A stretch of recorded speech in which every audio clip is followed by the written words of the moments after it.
Love is not something we find, it is something we become.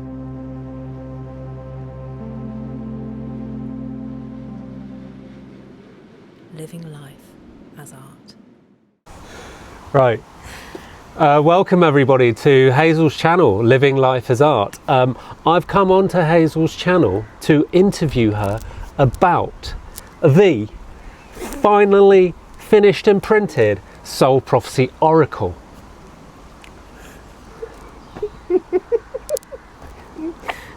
Full of how many cards, Hazel? There's 72 in here. 72 cards, Yeah. and 4 journeys. And what we're going to do is we're going to delve into the first journey, because Hazel has an exhibition which is live, started on the 4th of June and finishes on the 4th of July. 4th of July, 3rd of June to the 4th of July.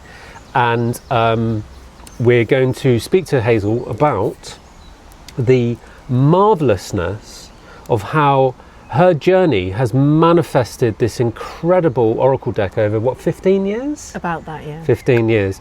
I've been a small part of that journey, and because I've been a part of that journey and I know Hazel so well, I'm going to ask her some really juicy questions. Yeah. Yeah. Okay, so first question is, can you tell us about what inspired you to create the oracle deck? Because I know it's very linked to your time when you were first at the Lighthouse St Paul as their resident artist. That's a great place to start, and maybe that's a great opportunity to open the oracle deck. This is the first ever test pack. Careful everyone, it's powerful. Yeah. It starts with one of the bonus cards, which is 0, the Sacred Nemesis, which is a bit like the Fool card, if anybody knows the tarot. So this image here, I don't know if you can see it closer here. This is actually a piece of artwork that I did on myself as part of one of the first exhibitions that I did at Lighthouse, which is where the exhibition is at the moment, in Poole, in Dorset. And this I did about 15 years ago, where I was invited to be the inaugural artist, visual artist, the first ever artist in residence they had for the visual arts in their gallery. I was invited to come there and work with them in the space and to develop my own art practice. And as part of that, I just started working very intuitively because I didn't know where to begin. I thought, well, I'm working from the inside out. And this is what wanted to come. One evening, I had a vision of I needed to draw a black heart on my lips. And that's what I did. I got the face paints out, I drew a black heart on my lips, and then I just followed it from there. The face became white, the eyelashes went on, the eyes got bigger, and then I felt really drawn to draw a crack through my face. And half of my face was painted in the wounding that I felt at the time. I was coming out of an abusive marriage, really difficult times. And what I didn't know at the time, which is what is really fascinating now as I look back through my journey, is that it was the inside trauma that was being expressed through the art, literally onto my face, using my face as a canvas. Yeah. But I didn't know that that's what was happening at the time. Yeah. And on the original art, I then, when I put it through graphic design, I wrote silence over the lips. Because violence is silence. Violence is silence, yeah. Yeah. And at the time I didn't, and this is how the whole oracle was being created, I didn't know what I was creating at the time. I was responding to a call that was coming from the inside that wished to be expressed, and I followed it. I didn't question it. I saw it intuitively and I created it. And that was like, I really see that she came in as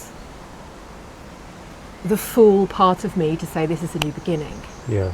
This is an end and this is a beginning. Yeah. And this is why she opens the beginning of the oracle, Yeah. and she opens the beginning of the exhibition. Yeah. Because it's the end of the black and white life. Mhm. My exhibitions there before were just black and white, Yeah.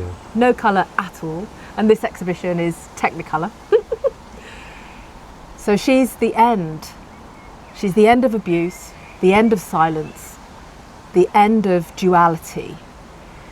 And yet she's an incredible guide, because our shadow, when we learn how to work with our shadow and our light and how they work together, we end the old story of us. And that's the beginning of this story. That's the beginning of this oracle. Right, yeah, that's what I wanted to touch on. Like for you, it's the end, but for others, just beginning, it's the beginning. Yeah. And because I know you so well, and I've been a part of your journey, I can, I'd like to ask you some questions about the sacred nemesis, which I find fascinating, because I've had my own experience of sacred nemesis, which has been extremely unpleasant, and I'm sure you've experienced that too. But I found that you've dealt with your trauma and abuse in an extremely graceful way. And the fact that you've labelled it sacred nemesis is really interesting, because, correct me if I'm wrong, but is the sacred nemesis a representation of your ego? Yeah, yeah. It's a representation of that. Let's just give an example of part of that character. It's the inner child that you work with when you start doing your trauma healing, your intergenerational healing. It's that part of you that is driving you from those unhealed places to create havoc in your life. It's that part of you that received a traumatic experience as a child or in a relationship, and you continue repeating that cycle, attracting more abusive relationships, attracting all the things that create, like, perpetuate that trauma in your life, because you received it. You know, hurt people hurt people. And you know, whether it's you were hurt and you continue hurting yourself, or you externalize that to others. Yeah. So this is what that is. You know, and in hero stories, what do you call it, the stories that you like Superman and Batman, there's always a nemesis, right? The bad guy. Yeah. Which is a representation of the inner demons that we fight, the hero versus the nemesis, the ego. Yeah. Right. Yeah. The parts that we need to leave behind, which are actually trying to teach us a lesson. Yeah. Right. Yeah. And that's the thing. This is the thing. I mean, you talk about this in your amazing first book that you're going to be bringing out, about bypassing spiritual bypass. The spiritual bypass. Yeah. And what I actually realised was that if you don't start working with your shadow, and it's not like you become friends with your shadow. No. It's you start witnessing how the shadow is out of control and ruling your game of life. Yeah, right. And so you start taking the journey to understand how it's working, and stop trying to push it away, cover it up, hide it, ignore it, but you start acknowledging it. Right. And you know, if you work in alliance with it, or you become it, you then become the bad guy. Right. Yeah. And I have there's so much to say on each one of these cards. This is just the first card in her oracle deck, but it's got such a rich story and depth to it. And this is what, you know, one of the words that I would attach to Hazel is depth. She has that incredible artistic, emotional, loving depth to her, and it's allowed her to really deeply dive into those lost parts of her. And she's gone through this immense purification journey through creating art, and that's why you're known as like an ascension artist, because you use your art to lift yourself out of your old destructive life and abuse into something completely new. Yeah. And I would like to know how you came about giving her the name of Pyrrho. Right. Okay. Great question. Well, so this is not written in the guidebook, by the way, which is part of the oracle. Her name that I gave her is Pierrot, because that's what she wanted to be called. Okay. In the original piece of art, the art was called Face It Pierrot. Now Pierrot being the French clown with the tear, the black and white clown with the tear down the face. And let's link this to the time that you spent in France, Yes. where you received a lot of abuse. Yes. Right. Yeah. So that was like my connection to recognizing and acknowledging that abuse that I had received from that relationship in France. Yeah, which was quite, what's the word? Malignant. Malignant, and very extreme malignant, and severe, yeah. dangerous. Yeah. And so that was me purging that pain of my experience there. Into the art. Yeah, Right. and then I also realised I used to love dressing up as Pierrot. It's one of my, I've got a picture of me as a child, about, I don't know, 10 years old, a fancy dress, dressed as Pierrot. And I used to love that. And I have a very strong connection with France. And, you know, it's another story, but that links back to, I think, my connection to the Cathar energy. And, you know, I lived down in that region for 8 years. And Wow, so okay. all of that, all of this journey, like this is why my exhibition is called Prophecy, because I'm bringing that prophecy out of me. And really, I've really realised that I have lived the art all of my life that I've been creating. And so when hopefully this will lead to me publishing my first novel, because in my novel, which is also this story in a way, but deeper, written as a novel, she's called Pierrot. Right. I wanted to give her more value rather than people thinking, oh, that's Pierrot, like the French clown. Right. It's like, no, she's her own version. Right, but this is where I wanted to lead you, and I'm Right. glad you led yourself there, because Pierrot is a clown. Kind of, yeah. Right. Sorry, the original name, did I mispronounce it? What's the original name? Pierrot. Pierrot. Yeah. Right, the French clown, a famous clown in France.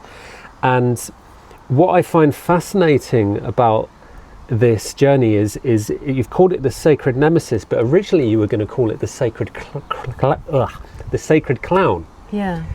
which is very much to do with the fool. Yes. Right, so there's this incredible transmutation but evolution of the fool card, and I would love to hear more on that, what you've done there. Right, okay. I'm just going to remind everyone. I'll show it on the screen. Yeah, it's okay. Yeah. Wow, so you're like, "Rah," you're really unearthing the juiciness from this. Yeah. So the clown, yeah. So then she became the sacred clown, because I recognised her as a nemesis, a guide. I recognised I wasn't going to become her, but I was going to acknowledge her and see what pain she wanted me to acknowledge, so that I could evolve, heal, and be on my journey, my evolutionary journey, my ascension journey, by leaving that behind. So that, to me, was more than a clown. That was more than fooling around. It became like a sacred mission, in a way. And you'll see that in this card, there's feathers, there's plants, there's roots, and this card is also very shamanic. There's butterflies, wings, coding in there. And so I, you know, as with a lot of my work, I don't know what I'm drawing until later. Right. And this is what came out. And I realised that I had been invoking, reclaiming, embodying what in certain cultures they call the heyoka. Yeah, that's where I wanted to go with this. Brilliant. Yeah. Yeah. And I didn't know about this because, like I said, I work through You me, download. Yeah. what life shows me. Yeah. I've always been about that. At university, people were, you know, they were like, oh, study as many artists as you can. And I was like, I don't want to. I want it to come from me. Yeah. And I think that's something that I've carried all the way through. And because I've worked in such a embodied way, these spirits, these traditions, this reclamation of heritage has just started coming through me. And one of those things is like what they call the Heyoka. Right. And okay, it's not here in England, it's not part of this tradition, it's over in Native America, but you know, we've lost our heritage. Yeah. We've lost our traditions, our Yeah. indigenous, Our ancestors. and that has been a very strong part of the journey, and that is what she's shown me. Yeah. She's shown me the pain that is caused because we have lost our heritage. We were subject to genocide, we were subject to witch trials, and even before that, all this suppression of the voice, hence the silence. Right. And this was coming through her, through me, saying, I may not be able to take the whole journey with you because trauma can only go so far, but I can show you part of the way. Right, yeah, and I talk about this a lot on my own channel because in my own journey I experienced the loss of my ancestry, my heritage. You know, you could compare what you're talking about to the Native Americans. They've kept their ancestry, they've kept it alive through great sacrifice, but people don't realise that everyone who hasn't kept their ancestry, we are living out an unconscious, suppressed expression of that pain. And this is what I find so fascinating about your sacred nemesis, because it's not just card 0 and then you move on to card 1.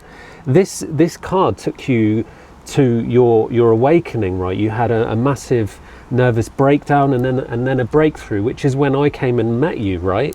So I'd like to understand how the sacred nemesis, instead of taking you down, which it would happen to most people because it's a very dark energy to work with. I mean, essentially, you're working with a storage device, like a shield. Somebody said, you know, the sacred nemesis come along and goes, I'll take all your abuse.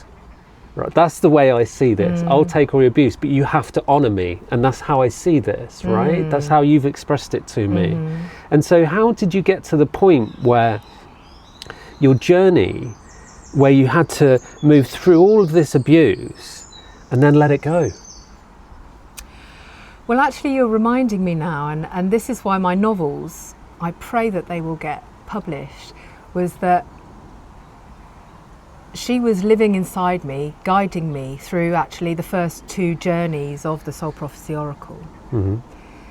And when I had finished writing the first draft of my first novel, which she is a major part of, Right. my life changed. I drew myself on the page, which is the beginning of journey 2 in the Oracle, and then my life fell apart. So it's like I acknowledged her. I wrote a book with her as the secondary protagonist in the story, and then it was almost like, okay, I brought you to this threshold, this is as far as I can go. Now you're on your own. And then life changed and my breakdown came in. And it's Okay. like I had enough tools that I now see that because I had gathered these tools along the way, that unknowingly this part of me had guided to do, Right. And I want that to... I was prepared for when that hit. Okay. Yeah, absolutely. And, Yeah. and it's incredible to hear that story, and I hope one day we can talk about that. But I would like to connect what you said about the Heyoka. For people listening, you should read up on the Heyoka. It's fascinating. It's like a black and white shamanic jester, but here we're, you know, like with every oracle deck, there's a shadow and a pure light, an upside down and a right way up.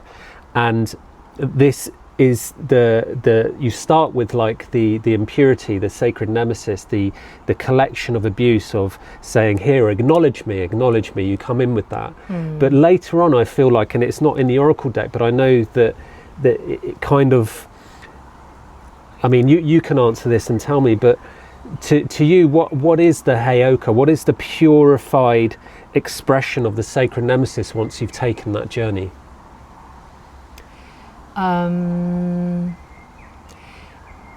So I'm seeing sacred dance right now. Yeah, that's what I'm Yeah. seeing, like these instruments and lightning and Yeah. dancing. Yeah, It's becoming the dance of life. right. And later on in the oracle, I was talking to you about this earlier, this merging of dark and light, the yin yang coming together, that harmony, the dark and the light coming together, the masculine and the feminine. It's where we merge the sides of ourselves and we become Right. whole.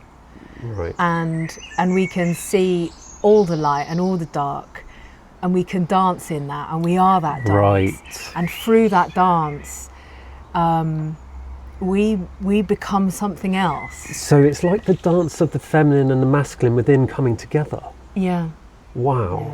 Okay. And through that, all the colours come.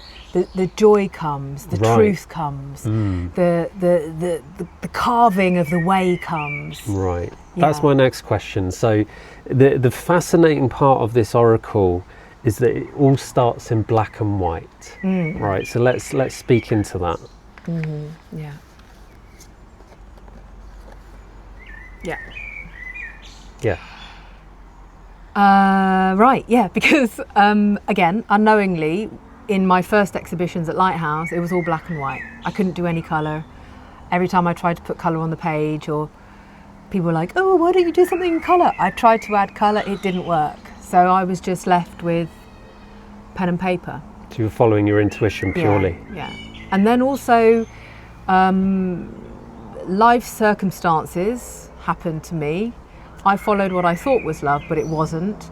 More and more of my life was stripped away. I entered into another narcissistic, abusive relationship, and everything gets stripped away from you. Right. The colour stripped away. Yeah. So you're left with black and white. Right. Yeah. And so even I was painting at the time, I was performing at the time, I was singing, all these different expressions of colour in a way. And bit by bit, it all got taken away from me. And I remember there was one day where I said, well, okay, I don't have any room to paint anymore. I can't sing. I'm not performing. I'm not with my theatre company anymore. Like, I've given up everything. I'm not going to give up pen and paper. That's the last thing I've got. I'm going to hold on to that, and that is what has guided. It's been like the theme that's guided through the rest of the oracle.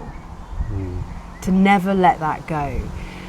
And that traces back to the birth of the first exhibitions, which I called the monochronium, and adventures into the monochronium, which was a word that I created through monochrome and monochronic. So it was about this no colour and no time, in a way, or this control. In a way, it's like no time, no colour, or the control of only having black and white and the control of time. So again, there's this polarity of black and white going on. Sounds like a prison almost. Yeah, Like a mental prison. yeah. Right. So I was, through that black and white, I was storytelling, and you'll see my illustrations they're quite sort of, I haven't got quite the right word, they're quite fun and playful, and there's They're an alive. innocence They're alive. to I see them. Yeah. Yeah, and it really is like this dance on the page. And Right. some of my first illustrations, I used to go in and study and draw to the Bournemouth Symphony Orchestra. So I just used to be there drawing on to the music with the paper, Yeah. and that was part of the origins of this work. Yeah. And that in a very much way is what I was saying about the dance of the Heyoka, is like being in that dance. Right. Yeah. And you mentioned that you did a drawing for the Bournemouth Symphony Orchestra, and that's actually one of the artefacts in the exhibition in Poole at the moment. So you should go see it as soon as possible, because it's in there and it's excellent. And There's a little book that I made of some of the illustrations. Yeah, from that it's so beautiful, and it's so artistic, and I think it deserves much more praise than it's had. But to stay on target with the Sacred Nemesis and your art, I have a few more questions around this. is that I know that through my own experience, and we've spoken about this, is that abuse makes us forget who we are. But you have a really strong anchor in your creativity and as art, and I think that's very unique for anyone on the planet. And you hold that so strongly that throughout everything, you lost almost everything, you did not give up your art. Why? It's a big question. I think so many origins to it. The first memory that comes up is when I was living in France again. I set up a little studio in the house there, and I remember one day I set up my paints, I set up a canvas, and I sat there in front of the canvas and I had nothing. I couldn't even decide what colour. There was no mark that I could make on that canvas, and I remember saying to myself, there's a problem here. I've lost contact with my soul because I can't make even one mark on the canvas. Right. And that was I realised in that moment, even though I didn't know anything about abuse at the time, I realised that there was a problem. Right. And so now I see that it was the abuse that tries to stop you from accessing your genius, your soul, your innate gifts. And I had nothing to give then. And because of that moment, I then started researching, what is soul? Why do I have a problem? Why can't I create? And that started my journey into, my consciousness journey, my ascension journey, like all those years ago. That was like part of the origins of that. How did that make you feel, not being able to create? I felt really scared, actually. Yeah, because I'd always been known through in my family and at school, and always getting top grades with art and performance and everything that I was doing. That all of a sudden now, I couldn't even do a mark on the canvas. Wow. But there was a problem. So you made art part of your identity of who you are. I wouldn't say I made it part of my identity. I'd say it's who I am. Yeah, you're an artist. Yeah. Right. So you losing that was losing yourself. Yeah. Right. Which is again links back to the sacred nemesis. Right. So she kind of took you to the extremes of like, look what happens when you lose who you are. Yeah. Right. Yeah.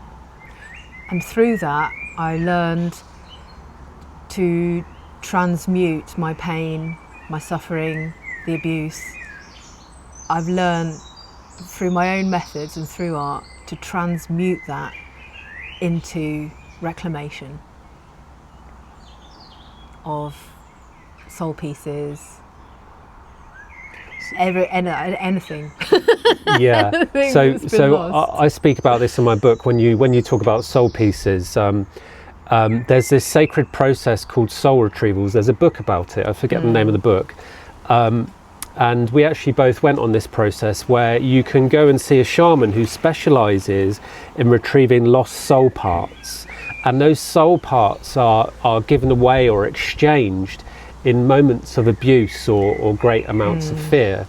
And so you're saying that your art, by drawing yourself onto the page, you were able to reclaim that part that you lost. That's right. Wow. So it was reclaiming the soul pieces, and it was kind of creating a bed for it to land, and at the same time it was foretelling the next steps. Wow, that's profound. Like the word bed, it's like you made a house and a bed and somewhere for that part of you to stay, to feel at home again inside you. Yeah. Wow. And what comes up is it is about creation, because we're creators. You're a creator, you're an artist, but it's about recreation. You lost that part of yourself, you recreated it, and that's the reclamation, reclamation, recreation. Yeah. Right? Yeah. And that I think is part of the invitation into this exhibition to anyone who comes to visit, Right. or to anyone who journeys with the Oracle, is take a journey to reclaim parts that you feel that you've lost Right. of yourself. Okay. And this is why in the exhibition I have the paper forest, because I invite you to go in to a place where you can reclaim. This is why this the second card actually is called the memory keeper. Yeah. Because this remembering who we are, and taking the journey to remember who we are. Yeah, I was going to move on to that next. So I have one more question, because the memory keeper is also, there's so much information in there. It's profound. I'm really excited to talk about that one. One more question on Sacred Nemesis. You've called your oracle deck the Soul Prophecy Oracle. What is it about the first card? Because that's the first card. We've just spoken about the profundity of the sacred nemesis, the Heyoka, the purification of the ego, and how it showed you the limitations and the journey of losing yourself and reclaiming yourself. How did this lead you to create the Soul Prophecy Oracle, and what is the Soul Prophecy?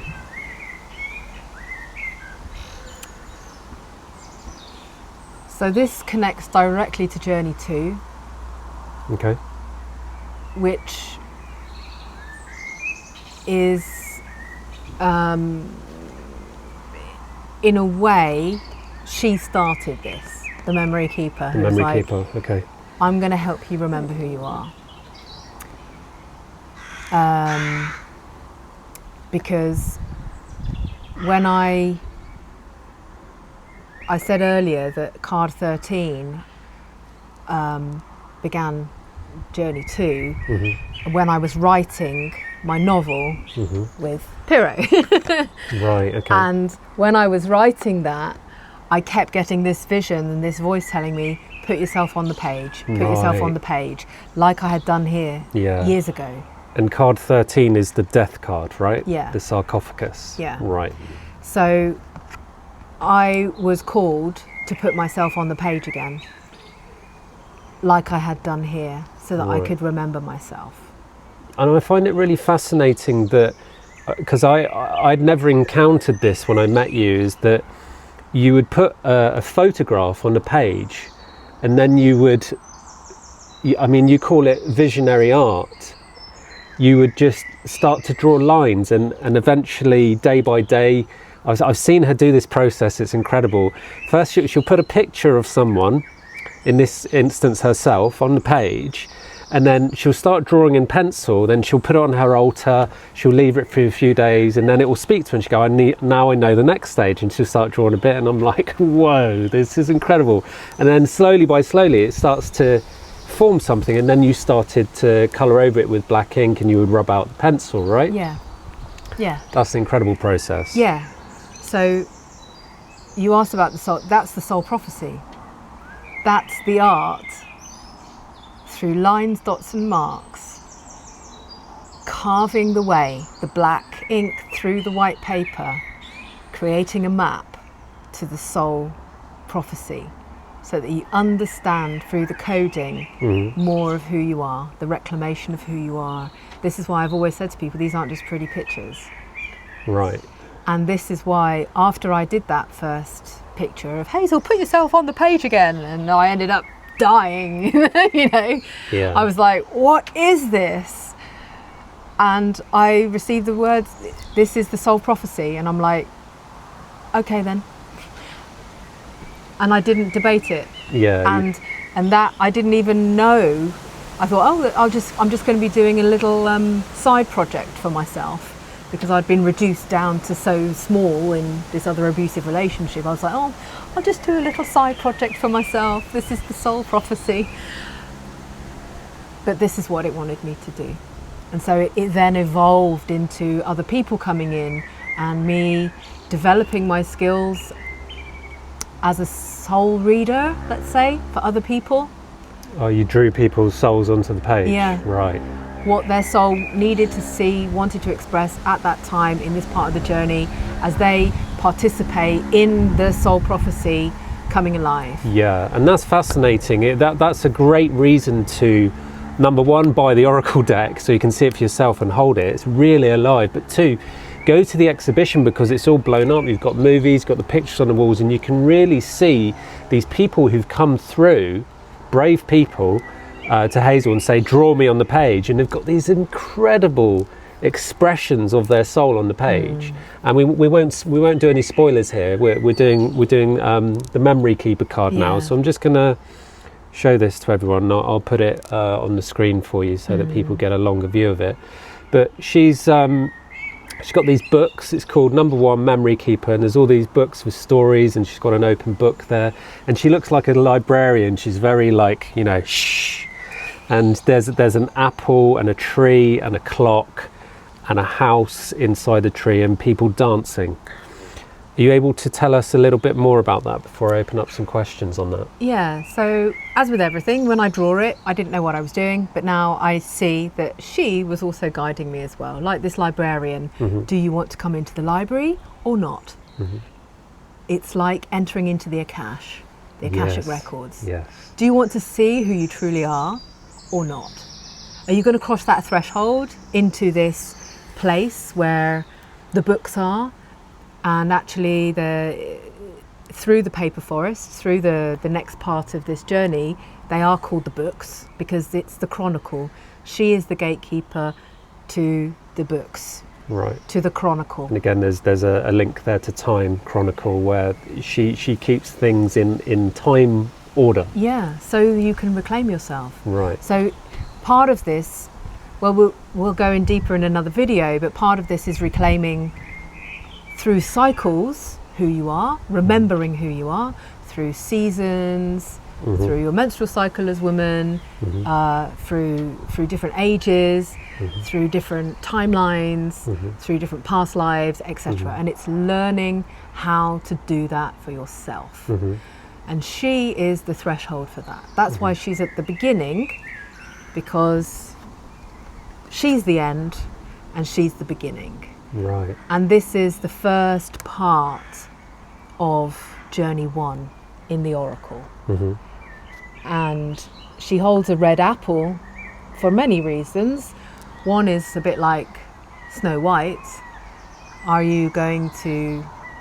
Would you like to take a bite to discover who you truly are or not? Do you Because want to the poison is the medicine. Exactly. The Right. poison is the medicine. And we are taught that witches are bad, but you know, this again is a reclamation of the sacred feminine, the reclamation of that magic, that shaman, that medicine woman who is here to give us the medicine as poison, to say, this is who you are, this is who you are, this is who you've become. Are you going to take responsibility for that now? Wow. Are you going to take the journey? And I'm going to show you where you have been misled, programmed, conditioned. A false narrative. Yeah, to fit into something that you're not. Right. So that's what I wanted to go into, because this is about the Akashic records. She keeps the memories of your past lives. Yeah. But you want to find your future. Yeah. You want to come into present, and the only way to do that is to clean your past, to let go of your past. And the shadow I see to this, which we've spoken about, is the false narrative, you know, the societal narrative, the tribal narrative, the spiritual bypass, the trying to fit in. So we've got a boat going by. So what is the false narrative that you were following, or if you were following a false narrative, when you drew this? What came through you when you were drawing this? Because each card I see has been a journey for you, an expression of who you are. Well, I think a lot of people, women and men, will be able to relate to this. Is that you get to a certain point in your life and you're like, something's wrong here. Something's not quite right. Excuse me. Bless you. Like, I've been trying to fit in to a job, to a relationship, to a way of life that doesn't make me feel like me. And it's like I was saying with the not being able to paint on the canvas, realizing that something's wrong here. Right, a false identity like the sacred nemesis. Yeah, I've been living a lie, mask. and something's not right. And I think this is also part of what, you know, we talk about the ascension process that's happening right now. More and more people are waking up to the fact that we've been trying to fit into essentially a society, a way of living that does not serve us, doesn't serve who we're supposed to be, doesn't serve love. Yeah. And that's what this is about. This is about being on that threshold of going, I have an opportunity now to see what has been happening, to end that, and to actually open the book to the truth of who I am and follow a new story, the true story of me, which is following the heart and reclaiming every part of me that I've lost by learning how to follow the heart and my reconnection to love, my reconnection to nature, my reconnection to everything that the natural world holds. And this is what she's saying. Are you going to take the journey? Are you willing to learn? Okay, and that's a brave question. That's a brave journey to take. Yeah. That's the opening to the oracle. That's why I open it like this, because I also ask the question in the book, can you feel the yes? Can you feel the ending of, I really want something to change, I don't know what it is, but can you feel that yes, even if it's into the unknown, that there is another possibility, that there is hope for you, that actually you can create another story for yourself, Right. other than the one that you have been following off the back of your trauma. You need to conform to this, you need to fit into this. This is because the family said this is because your peers said that. But you're deeply unhappy, and you're not Right. living the true expression of who you are. Influence. Yeah. The Pick right. the apple, take the medicine, create a new fairy tale. Right. Let that fairy tale come alive in you, where you live your dreams. Right. So I see how this is, like you said, is linked to the death card where you put yourself on the page, which was very brave of you, because I think you know how you started to learn how powerful your art is. I've experienced this as well, where I was really afraid to draw something or to create something, like even, you know, videos on YouTube, because of what it might do to me, right? So being afraid of your own art. And I can see how this has helped you take the journey to destroy your ego, to have an ego death. So what did you have to leave behind in order to take this journey? So, I mean, you know, this has been a whole life journey. This is a Yeah. life work. In particular, these last 15 years, let's say. Leaving all kinds of relationships behind. And ultimately, all of that leading, whether it's friends, family, partners, colleagues, jobs, towns. It doesn't matter what kind of relationship that is.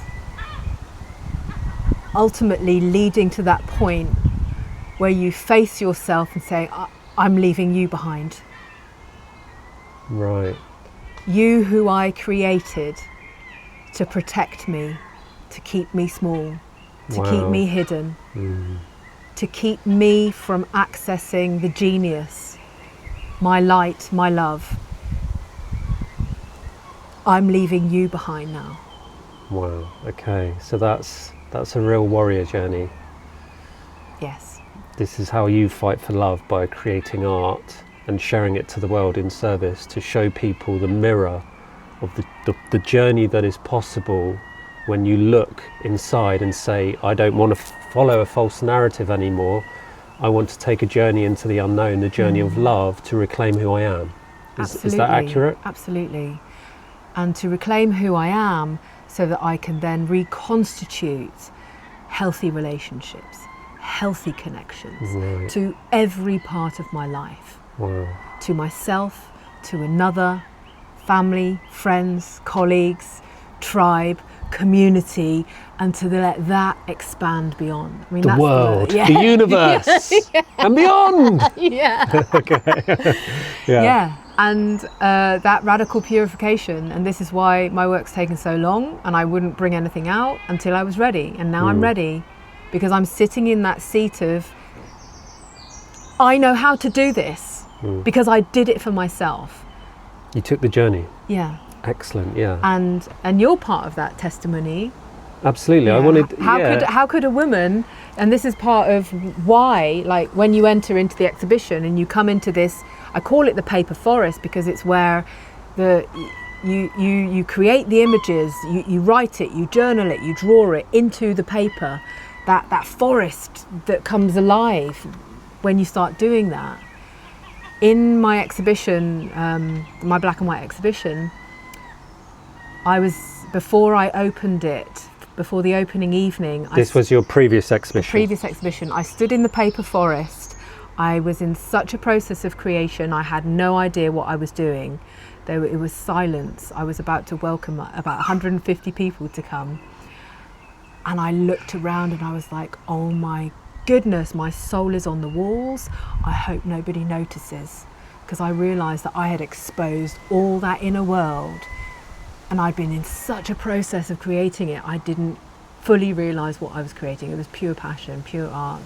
And in that moment, it was 5 years since I had left France, and I couldn't realise, how could I in 5 years have come from being depressed, shut down, not being able to put a mark on the canvas, to all of a sudden being here, having collaborated with over 10 artists, created an album, done performances, now got this installation, created installations with students from universities who then that became award winning. Like, I was like, how is this possible?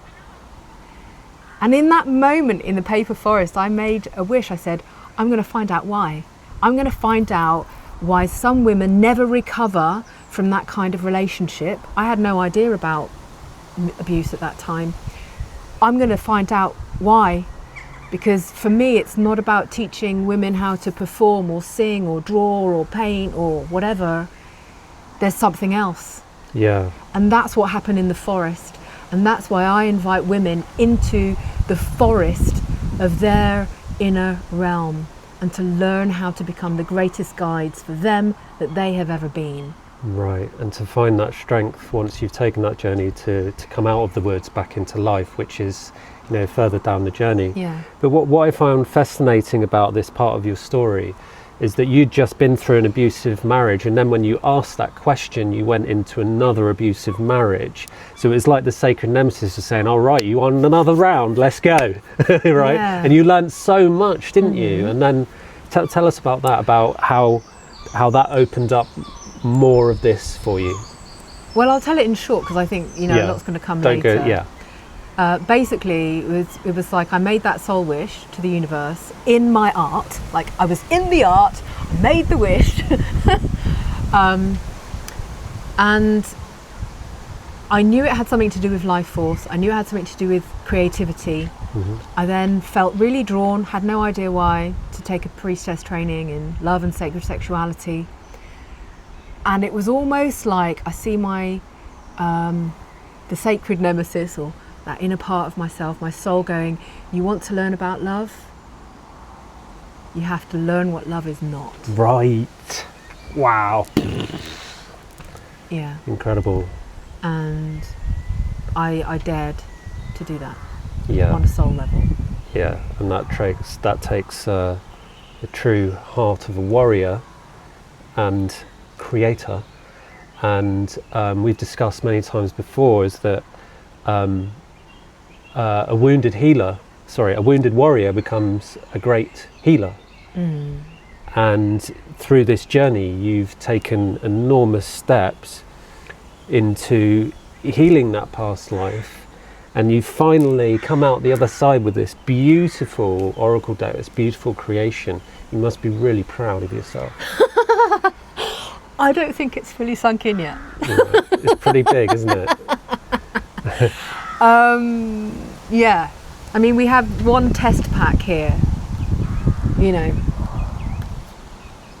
Yeah. We've got an order on the way. It hasn't fully sunk in, you know. We spent 2 full days, about 12 hours a day, setting up the exhibition.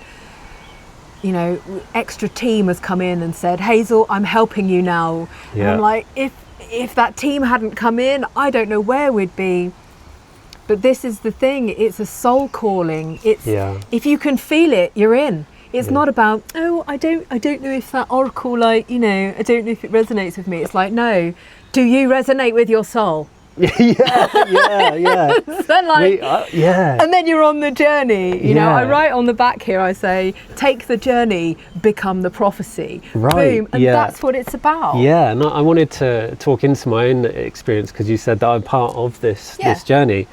And I took a journey from, as a man, of learning how closed my heart was. And when I met Hazel, she's talking about art and divine union. I'm like, what is that? I don't know what you're talking about. And I just went along with it, because I'm that kind of person that wanted to take the journey and learn more. But what I've learned, you know, over the years of knowing you is, you know, you helped me open my heart. You helped teach me about art. And when I hold this and I look at it, it's alive. And I think you can only realize that if your heart is open. Really, it's massive. And it's when I mean massive, I mean it's like a universe of love in one oracle deck. It's huge, and it's going to go across the world, and it's going to spread love. So I'm like really happy for you. And go on. Yeah, well, part of the soul prophecy is when you start learning about really the purity of love, and you know, how can a woman who's been through 2 narcissistic abusive marriages now come into a partnership such as we have, right? How is that actually possible? And you're talking about taking the journey to open your heart. Yeah. But this is also linked back to lots of indigenous teachings. Is that a woman, part of her mission in life is to be there in such a way that the man feels safe enough that he can open his heart. Gosh, yeah, it touches me, yeah.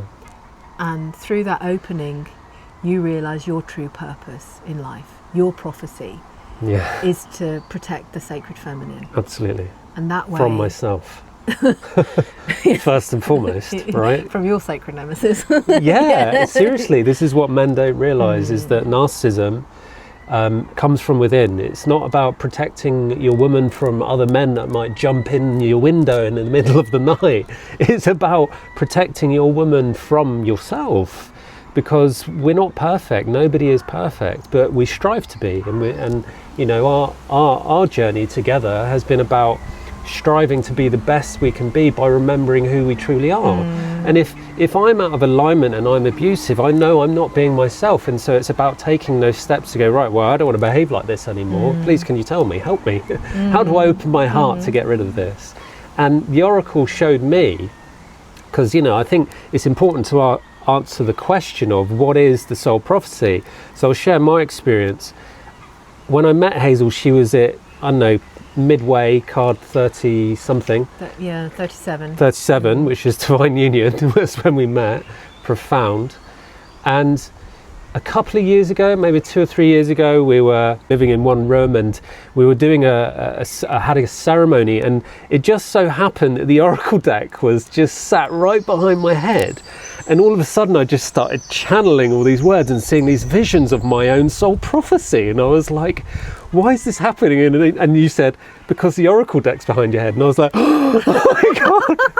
I channeled my own soul prophecy. And this is what is the unique, like, dare I say, selling point of why you should have your own soul prophecy oracle, is we all have our own unique soul prophecy. And what it taught me is that I created that, and it's really profound. It's like my future self went, right, we're going to put you in here, over here, and then this is going to happen, but only if you say yes to love.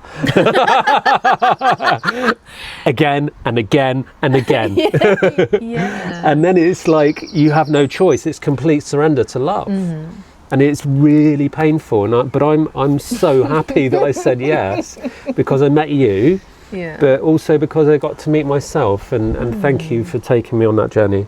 Oh, Wow. Wow. Yeah. I'm honoured that you said yes. Yeah. so that this could come alive, and this part of the story could be told. Like Yeah. true love can be lived, it can be experienced, and it can be extraordinarily healing Yeah. to work together. And this is what the prophecy is ultimately about, is the reunification of humanity, the restoration of the heart of humanity. Through the warriors of the rainbow. Yeah, yeah, that's part of it. Yeah, Yeah. reclaiming all your colours. Yeah, Absolutely. because at the end of yeah. the oracle, there's all the colours. Yeah. So it's this journey from black and white into colour. How to do that through the path of love and authentic. You're not going to get there if you don't do it authentically. You know, we've seen that over and over again. Yeah. And it's learning how to do that. Yeah. So, yeah, this is what this journey is about. Yeah. And that the prophecy is man and woman, humanity comes together, recognises how sacred we are, Yeah. and how to choose love over everything, so that we unite. We unite the masculine and feminine within ourselves. We unite together, and through that unification, we create a new reality. Yeah. We create this. I don't know what the right words are. We create this new paradigm. We live the sacred human. We live the illuminated sacred human. It's not in the future. It's now. It's right here. And this is what my work, my life work, has shown me, that you can take the journey, take the steps, and embody it, not just as a theory, as a book saying number whatever, this is what you do. No, you step into it, you take the journey, and that's what my exhibition does. It invites you to step in and take the journey. So I Yeah. invite you to step in and take the journey. Yeah. Well, hats off to you. You've created a complete and utter masterpiece, Thank you. which is a mirror of you. Oh, darling, thank you. So check out Hazel's Oracle deck. I'll put some links in there for pre-orders. She did a Kickstarter, so the people who ordered that have to get theirs first. They've been waiting very patiently because this has been very difficult to get into the hands of people. But check out the exhibition. It's in Poole in Dorset, just outside of Bournemouth, which is where we met. Well, actually we didn't, we met in Europe, but it just turns out that I was born there, lived up there, and Hazel had been doing her art there, and At we the hadn't same even time. met each other. It's Yeah. crazy. Yeah. And yeah, get down there. There's 4 journeys. It's going to be we're changing it every Wednesday to update with the Oracle deck. This is how it spoke to you, right? And big thanks to the Lighthouse and Poole, the Yeah. technicians that helped us, the guys and the women. Absolutely amazing, and all the friends of Hazel that surprised her from coming over from Holland. Yeah. Thank you so Thank much. you so much. And yeah, We're this opening. is We're opening. yeah, and we're going to do lots more videos. You know, this was only 2 cards. We could write a whole book on just one card. There's so much gold in there. Yeah. Come to the exhibition, pre-order the Oracle. I think by summer solstice we will have the order, and we'll be ready to send out the Yeah. first editions to you. So Brilliant. Thank you very much. Thank you. That was great. That Yeah. was really great to do that. Thank you Yeah. so much. Oh, you're welcome. All right. It's been an absolute pleasure. Yeah. Thank you for watching. Thank you. Bye bye.